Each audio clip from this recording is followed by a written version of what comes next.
Assalamualaikum warahmatullahi wabarakatuh. Nama saya Syenita Rizky Utami. Saya dari kelas 7 SIA 4.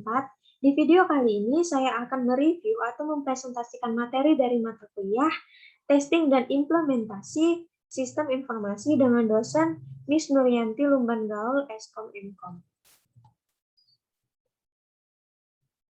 Dasar-dasar testing. Sebuah proses program atau proses eksekusi untuk menemukan error. Nah, jadi lewat testing ini kita dapat melakukan pengujian eksekusi sebuah program atau proses pemantapan kinerja program atau sistem.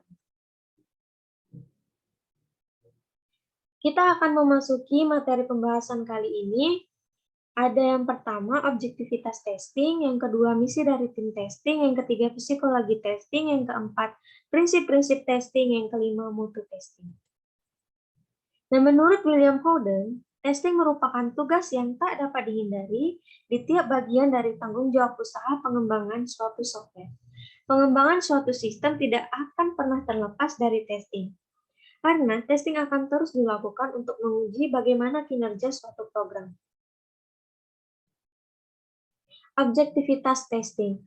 Secara umum, objektivitas dari testing adalah untuk melakukan verifikasi, validasi, dan deteksi error untuk menemukan masalah, dan tujuan dari penemuan ini adalah untuk membenahinya. Dan beberapa pendapat yang dipandang sebagai bagian dari objektivitas testing antara lain, yang pertama itu untuk meningkatkan kepercayaan bahwa sistem dapat digunakan dengan tingkat resiko yang dapat diterima. Yang kedua, ada menyediakan informasi yang dapat mencegah terulangnya error yang pernah terjadi. Yang ketiga, ada menyediakan informasi yang membantu untuk deteksi error secara dini. Yang keempat, mencari error dan kelemahan keterbatasan suatu sistem. Yang kelima, mencari sejauh apa kemampuan dari sistem tersebut. Yang keenam, menyediakan informasi untuk kualitas dari produk software.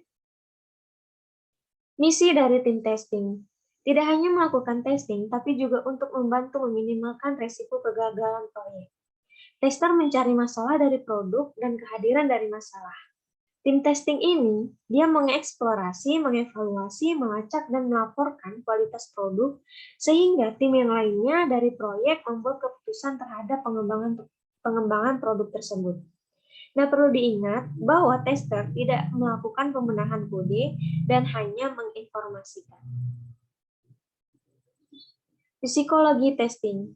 Testing merupakan suatu psikologi yang menarik. Seorang pengembang bertugas membangun, sedangkan seorang tester justru berusaha untuk menghancurkan. Mengapa menghancurkan? Karena seorang tester ingin melihat sejauh apa kemampuan sistem bisa menjadi solusi terhadap permasalahan pengguna.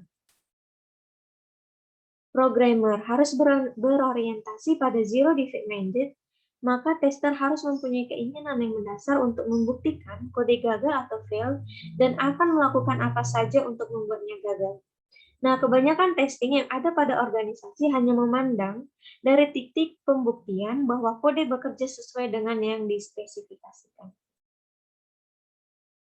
Prinsip-prinsip testing. Yang pertama ada testing yang komplit tidak mungkin.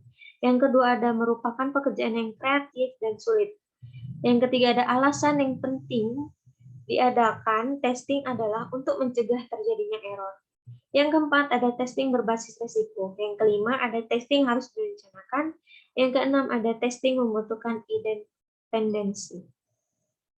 Nah, mengapa dibilang testing komplit yang tidak mungkin? Karena testing yang komplit secara menyeluruh tidaklah mungkin untuk dilakukan dikarenakan jumlah kemungkinan kombinasi test case yang amat besar. Testing juga merupakan pekerjaan yang sulit dan kreatif. Testing bukanlah suatu hal yang sederhana karena untuk melakukan testing secara efektif harus mengetahui keseluruhan sistem tersebut. Testing juga harus direncanakan. Rencana tes dibuat setelah model kebutuhan itu telah selesai dibuat. Nah, moto testing yang dinyatakan oleh Mayres di tahun 1976. Test case yang bagus adalah yang mempunyai kemungkinan tinggi dalam mendeteksi defect yang sebelumnya belum ditemukan. Yang kedua, ada satu dari kebanyakan. Masalah sulit dalam testing adalah pengetahuan akan kapan untuk berhenti. Yang ketiga ada tidak mungkin untuk mengetes program Anda sendiri. Yang keempat ada bagian yang dibutuhkan.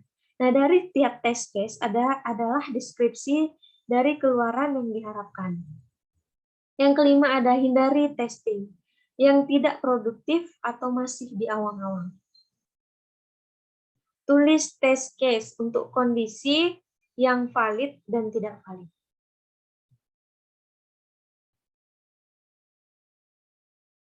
Demikianlah akhir presentasi saya. Semoga bermanfaat untuk kita semua. Assalamualaikum warahmatullahi wabarakatuh.